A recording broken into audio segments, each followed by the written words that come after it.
WCBI coverage of the NCAA College World Series is brought to you by Bank First Financial, a better way to bank. OCH Regional Medical Center, Advanced Medicine, Compassionate Care.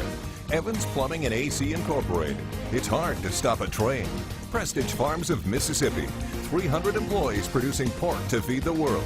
And count on Starkville Ford Lincoln whenever a dollar counts. Good evening. Welcome you back here to TD Ameritrade Park. Tom Ebel, Robbie Donahoe, continuing our coverage with the Diamond Dogs here at the College World Series in Omaha. As you see behind me, it's pretty quiet.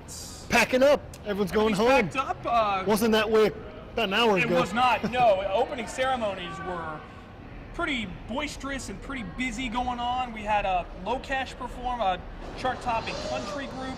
You also had Mississippi State that was introduced. A really good crowd. We heard a maroon and white chant. We did. We sure did. I think overall, I mean, a lot of people have asked me, so who has the most fans here? You could probably say that maroon is pretty high up there, I'd say. So at the end of it, it was like, you know, a couple people, other teams were cheering, but you could still make out that maroon and white chant over like a couple other cheers here and there. It was almost like that silent whisper going on throughout. We heard Woo Pig Suey, we heard Hook 'em Horns. We didn't hear very much about the Gators, but for the most part, Mississippi State ready to go. I think at this point they're probably tired about talking about Washington. They're ready to play them, and Washington team that we've talked about before. They've got power. They've got some decent pitching. We know Ethan Small is starting coming up tomorrow at 7 p.m. first pitch time. You can watch the game on ESPN.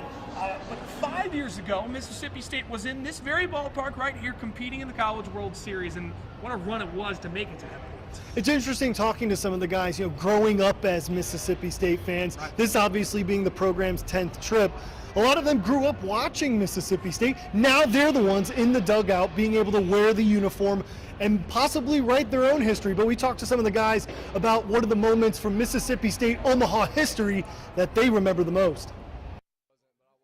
I watched as much as I possibly could when I was a kid because, I mean, it's obviously a dream come true. Renfro's bomb to left center, that was crazy. I remember that specifically. I remember Renfro was going off, and I had no idea what Mississippi State baseball was, honestly. I'm from Texas, raised A&M fan.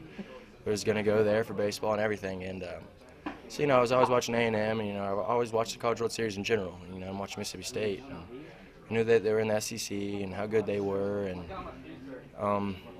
you know, that was a very, very, very talented group that, you know, came very short. The last time I remember was in 2007. Mitch Moreland and them, they went. I was at that game when they beat Clemson to go to Omaha. But that was cool. I mean, I was like, I can't remember, I was young, but that was really cool. But no, I've never been, and it's been a trip of a lifetime. Tanner Poole was talking about that experience of him being here in 2007 with that Mitch Moreland squad. Yep. He also mentioned that after the game, Mitch Moreland picked him up as a kid. Yeah, after they won that 2007 Super against Clemson, picked him up as a kid. We talked to him off camera, obviously an Amory kid. Amory guys got to stick together, but I mean, that's just such a cool story. It's something, especially when you're wearing the Mississippi State uniform, that's something you take. I mean, you look at the success Mitch Moreland has had, even in the pro game.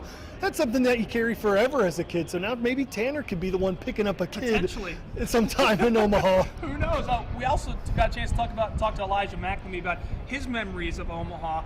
Now, he actually grew up as a Texas A&M fan, but he remembers vividly what Hunter Renfrow did in this stadium back in 2013. He says the big reason why he's wearing the maroon and white of Mississippi State is the fact that he got to watch Hunter Renfrow and that Mississippi State team compete here in 2013.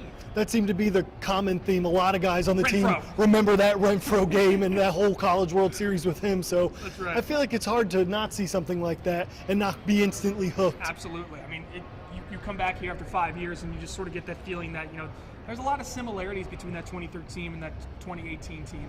And one of the similarities between the two teams is Trevor Fitz. He pitched on that 13 team. He's now the director of baseball operations on the 18 team. We're going to get a chance to hear from him coming up tomorrow on WCBI Sports. He has some pretty interesting thoughts and all sorts of emotions coming back to here after 5 years. And a lot of the guys told us as well that he's also planted some things in their ears of what they can expect from being in a moment like this in Omaha. And so that kind of experience can only help a really young dugout. It certainly can. So the Bulldogs will get ready to roll tomorrow, 7 p.m. You can watch the game on ESPN. We will sort of recap the game coming up tomorrow. More than likely, the game's going to go over to our 10 p.m. newscast. We'll have to recap for you online on WCBI.com. But we will do that. We'll look forward to wrapping it all up for you on Sunday. Wrapping up our Friday coverage for now. Reporting live here in Omaha, Tom Ebel and Robbie Donahoe for WCBI Sports. We'll see you tomorrow. We'll get the last